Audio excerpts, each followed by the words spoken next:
নাম সিন্ধু সামন্ত, গ্রাম পোস্ট সত্যনারায়ণপুর, থানা গোসাবা। আচ্ছা, যে আখটা আমাদের চাষ করা হয়, আখের কিন্তু 4 রকমের জাত আছে। আমাদের হচ্ছে যে আখটা চাষ করা হয় সেটা হচ্ছে ফিলিপাইন। এই ফিলিপাইনে আখটা চাষ করলে কী হয়, কেউ যদি রস বের করে বিক্রি করে সে কিন্তু আখটা ভালোই, খুব নরম আর কি, মানে রস বের করতে কষ্ট হয় না। আর অন্য অন্য জাতগুলো আছে সেগুলো অত ভালো হয় না আশা করি। প্রাথমিক আখ চাষ করেছি আমার 15 থেকে 16 কাঠা জায়গা। প্রাথমিক খরচ হয়েছে আমার 10-11 হাজার টাকা খরচ হয়ে গেছে। তা এই খরচের পরেও 70 থেকে 80 হাজার টাকা লাভ আছে, যেহেতু পাইকারি বিক্রি করলে।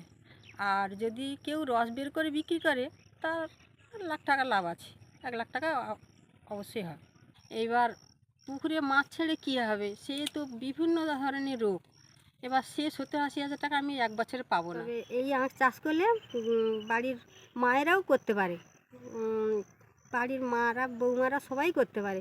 সপ্তাহে একদিন করে যদি একটু পরিচালনা করা যায় আখ বাগানে এসে, আশা করি ঘরের কাজ সামলেও কাজ করা যায়।